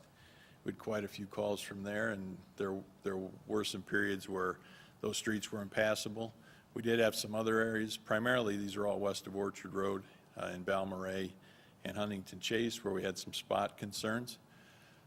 Some of our corrective actions for that, we could add plowing staff to allow supervisors to review the plowing effort. So right now, our supervisors, because of our staffing, don't have the opportunity to review the entire system. They're actually focused on a route. That's a high budget impact. It means hiring full-time employees. We can modify our plan to implement some sort of condition reporting where we require drivers to contact the supervisor on a set interval every 2 hours, call in and tell us how your route is doing. So it's really self-reporting. And I just want to say that the staff we've had has done an excellent job of self-monitoring. I don't want anybody to think the problems we had during this major event were due to staff not doing their jobs or not working hard to try to keep up. So we're very fortunate here. Again, hire additional plowing staff, investigate the use of contractual plowing, develop contingency route boundaries. Some of these you'll see are repeated. They apply to more than one. A second cause of the inconsistent route coverage, route boundaries and sizes do not provide for ease of coverage. And in reviewing the routes after this, what I discovered was that we have some sections of our routes, particularly Adam Avenue and Bryan Lane, that are somewhat disconnected from the bigger portion of the route. That neighborhood is in the red route, which also is the Foxmore Fairfield route. So you have 90% of the route north of US Route 30, and then 4 blocks down there south of US Route 30. So, and again, it's not that drivers aren't aware that that's in their routes, but as you can imagine during the storm, as you're trying to drive for 12 hours or more and keep track of where everything is, I think that's part of the problem, is that we might have to realign our boundaries to try to consolidate the area that people are covering. Assign drivers to specific routes. We currently do not have assigned routes, but doing so, I think, would allow drivers to learn their routes better, to learn the patterns that work best to cover everything. Excuse me, and would then help them, again, be more aware of what parts that they haven't done. With the size of our staff and the way we call people in, it's not the same order every time. We probably have to have drivers have a main route and a backup route. Even with that, we would still have cases where somebody'd have to plow a route they're not used to plowing. But again, I think the majority of time that would help us, again, be more efficient on the routes. And again, that driver would have more of an awareness of what's been done or where he's at in it. One option would be to provide better driver feedback using GPS or cellular network-based vehicle tracking and in-cab mapping. That's a long way of saying have the vehicles tracked through electronic methods. It's very common. Police do it. Public Works does it. Most of those sites, or some of those sites, you have a web-based mapping application that you can use to see where that vehicle has been. One option would be to get that system, but have the electronic map actually in the cab so the driver could see where he had been. That one is a moderate cost. There's some cost for hardware and for, hosting the system, et cetera, so ongoing cost. And then reduce route size and area to improve drivers' ability to manage routes. We could do that. That is a high impact because, again, so instead of having 6 routes, we maybe have 8 routes, but now you need 2 more drivers, so a little higher impact. And the third and final main deficiency that I saw in this was lack of snow removal information available to residents. You can imagine we got many, many phone calls, and this storm came in late Friday evening, well, not late, but Friday evening about 6 o'clock, and ran through early Monday morning, so really before everyone got back to normal work hours. So for almost the entire period of the storm, we had nobody assigned at Public Works to answer phones. Our supervisors try to do that as they come into the building, but again, during this storm, our voicemail boxes were full, dozens and dozens of emails and web requests, so some corrective actions. Well, first of all, one of the causes of lack of information is I don't think have enough of our information on the village website. That's a very easy one to remedy. It's just making sure that we get the updated plan on there, we get updated maps on there, we talk about here's what your expectations should be, here's what our goals are, and at least going into these storms, then people would understand, hopefully have a better understanding of here's at least what I should expect or would hope to see. Continue to use the website and social media during storm events. We do try to respond through both of those methods as calls come in or to send out information. Some of the neighborhoods have Facebook pages that we can send out just, when we did that with the Foxmore Fairfield folks to say, all right, here's what's going on, and so it can be a very effective method. Both of those are low budget impact. The second cause of the information issue, lack of available contact during non-standard working hours. I jumped the gun a second ago, but as I had said, we just didn't have anybody in the building who was there to answer phones. So one action we could take is assign additional village staff to manage the phones during emergency plowing events. I wouldn't do this for everyone, for every event. Some of them are just really don't rise to that level where you're getting that many phone calls. But for something like this, when we couldn't keep up with the phones even Monday when we got in, having somebody on site, again, probably wouldn't be overnight. Maybe it's from 6 a.m. to 9 p.m. I put a moderate budget impact that would probably require some overtime expenditures, but again, on a pretty limited basis, these storms just don't happen that often, so. And then the third cause, maybe the connection is a little bit challenging, but it kind of leads to providing better information.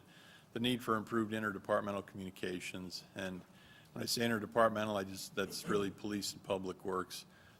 The staff does a pretty good job of trying to communicate, but as you can imagine, the public works staff is focused on plowing streets and doing those things, and the police are really focusing on police issues. So Public Works may see something that police would be interested, but just aren't really focusing on reporting that, and vice versa.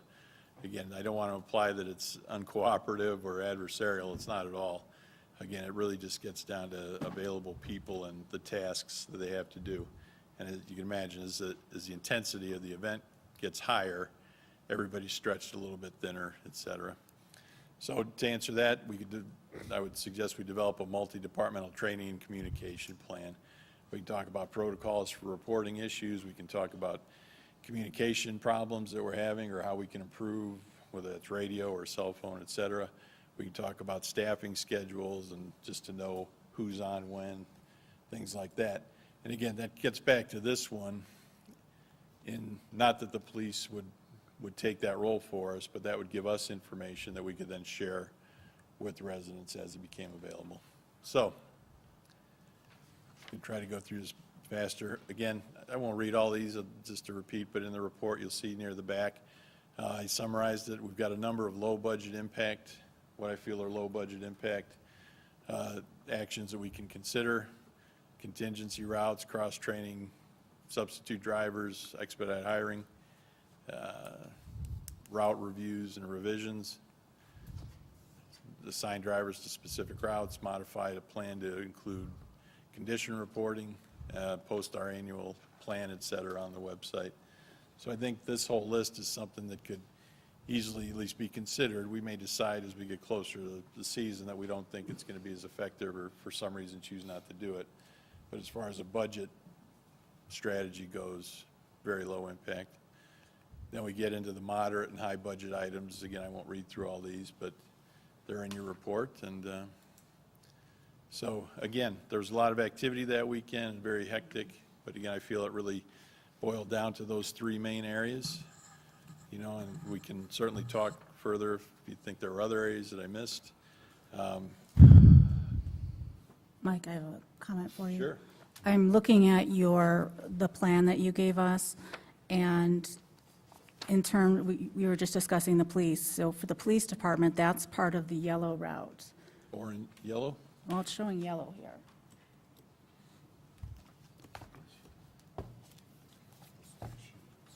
The police station. It is shown in yellow, it's It actually is. part of the orange. Okay. So- Well, that's not going to help what I'm going to ask you then. It would have been real easy to say, well, I understand why we had issues at the PD, that it was not plowed, and I heard from several officers that they spent 1 to 2 hours digging out squad cars. And when it came time to leave, their cars were getting stuck, and they were digging each other out. And I talked with the chief not very long after that, and he said, yes, they were digging out squad cars. So I think that needs to be considered when you're looking at ways to correct the actions or to correct the problems. We need to make sure that that's a priority so that we can get our officers out on the street.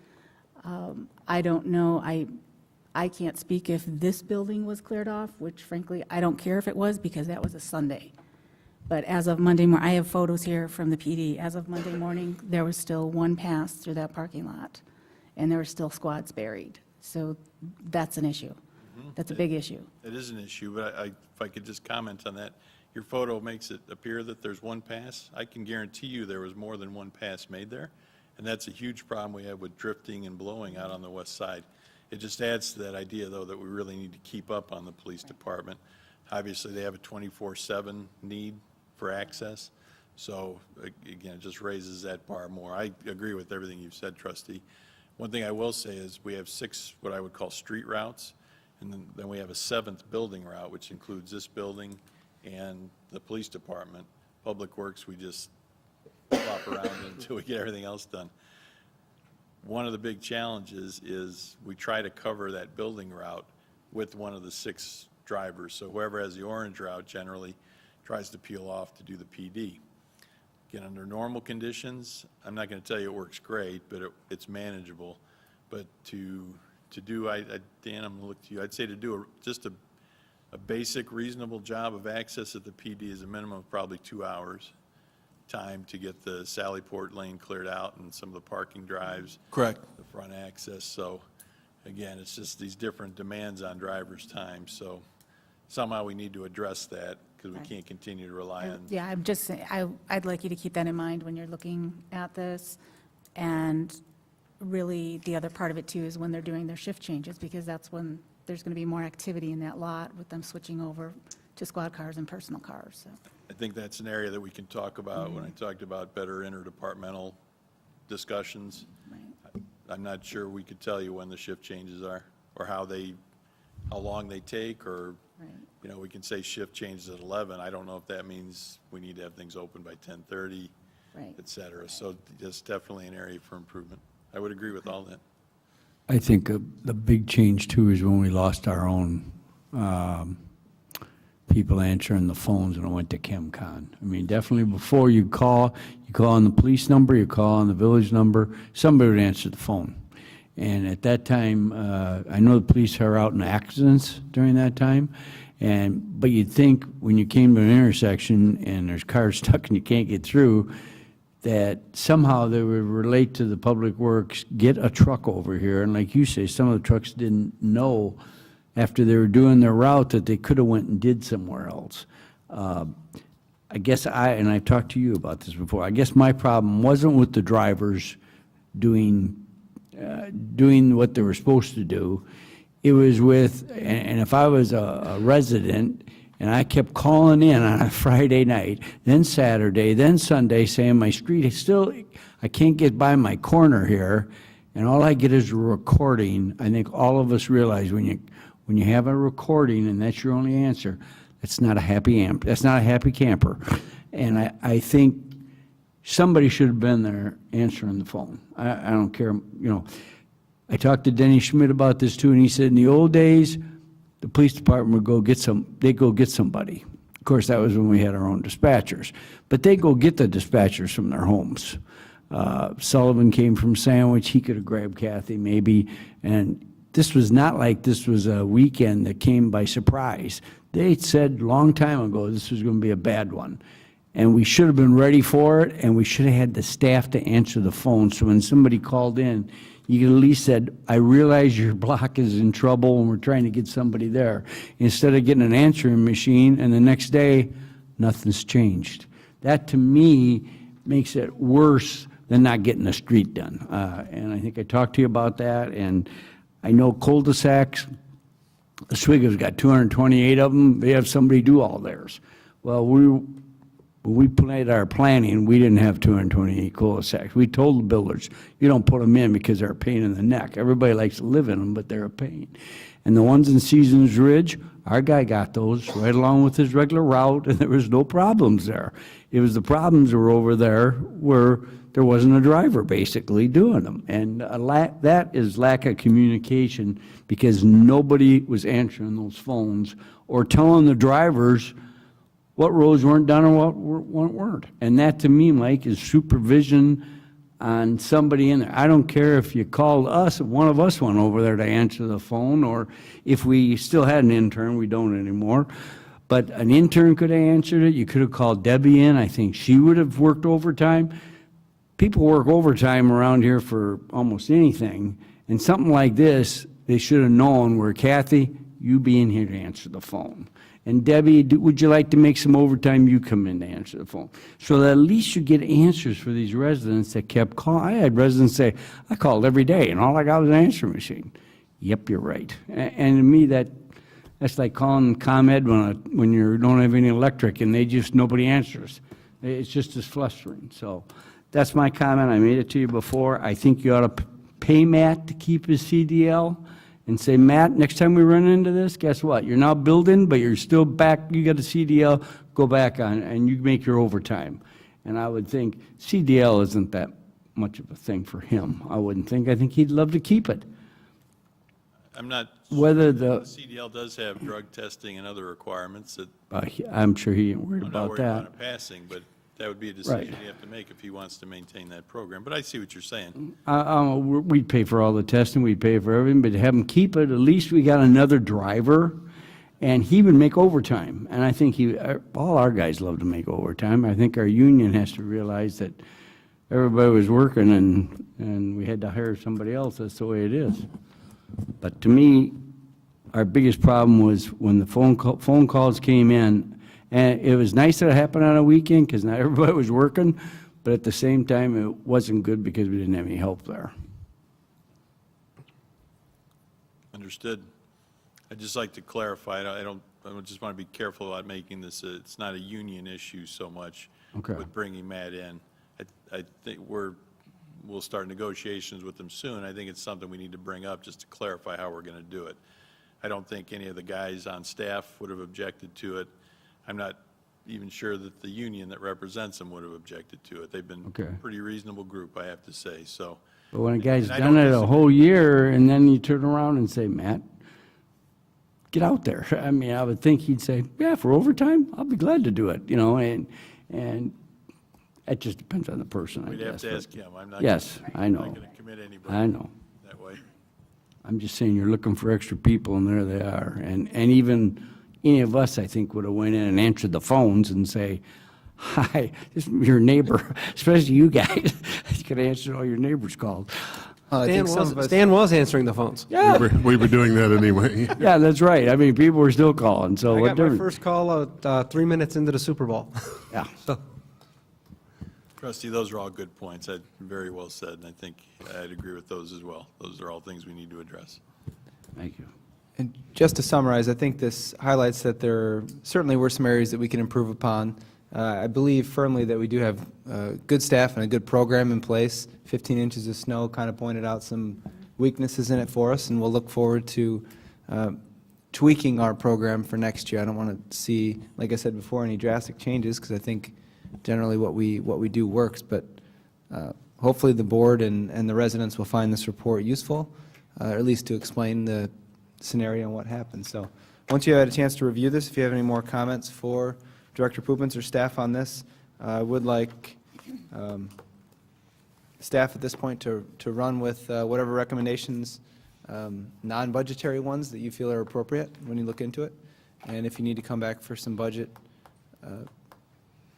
revisions in the future, then we can do that. Certainly will. thank you for the review. You're welcome. Thank you. Thanks, Mike.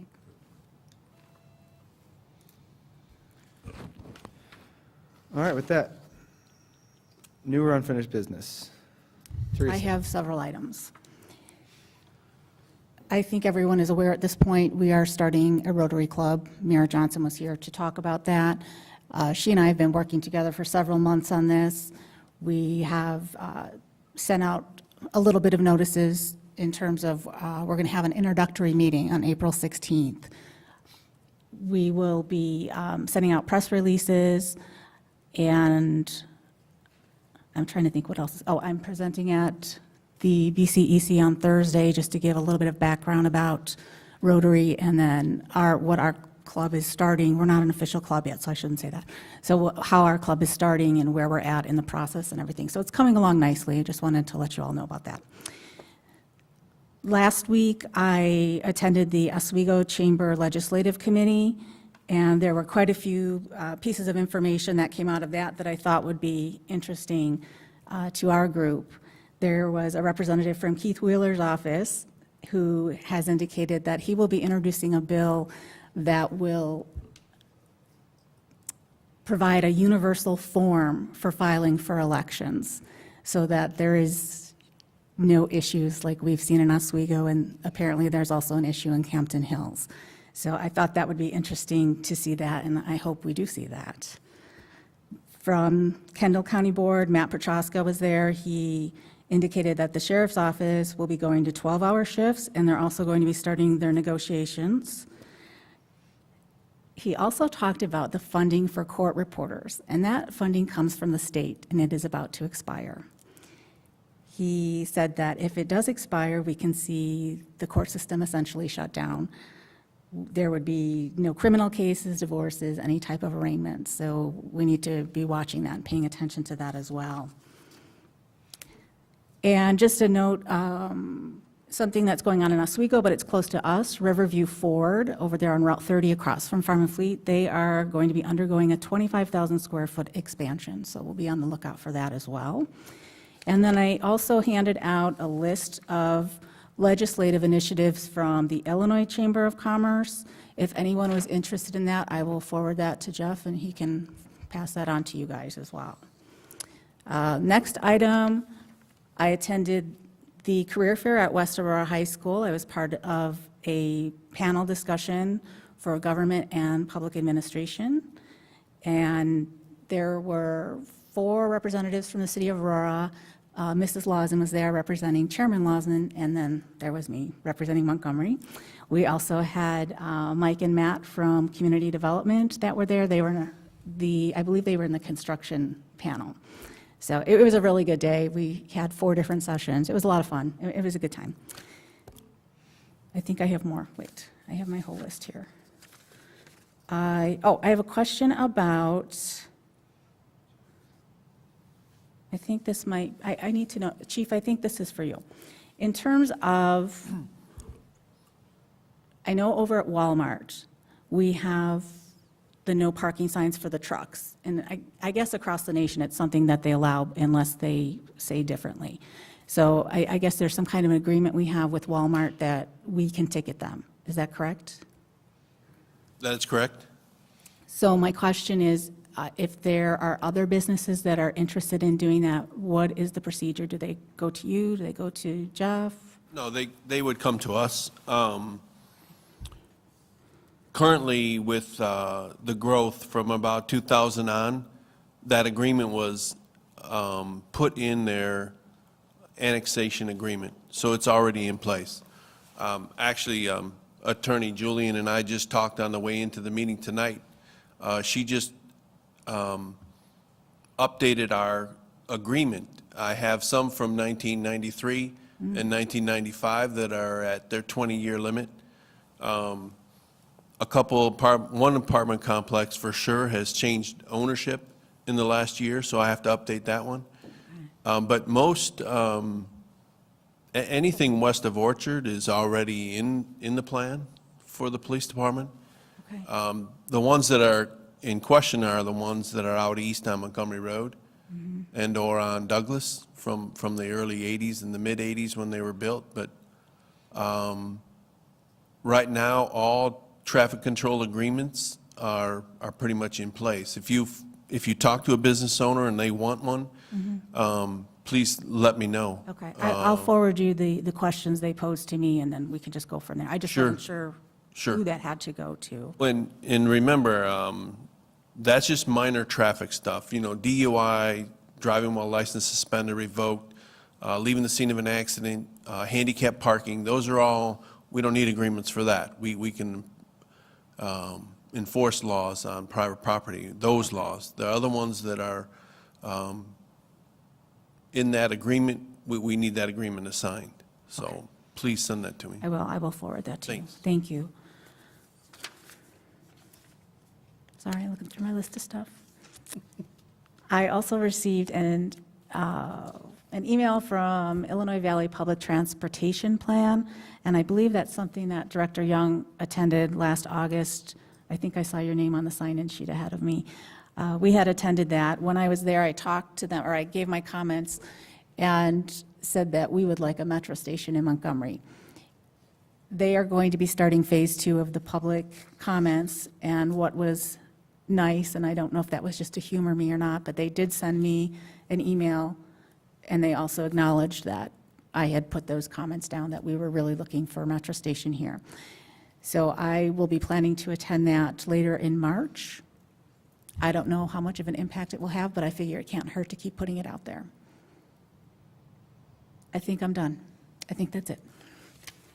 I have something a lot more serious than Teresa has, and that is for all you people that do the NCAA pool on next Monday, look for Wisconsin in the Final Four. They played yesterday. They played this red and gray team, and I think they made little acorns out of, or Buckeyes, I guess they're called. They were like acorns. It was 21. Put them in the Final Four, and it's just a good bet. So that's all I have to say. Awesome.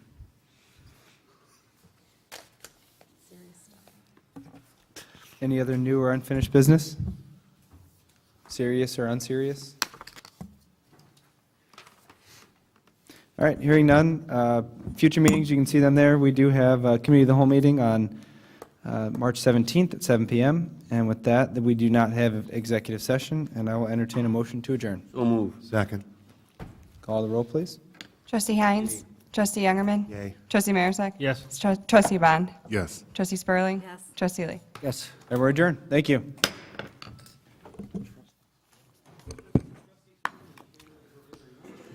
Yes.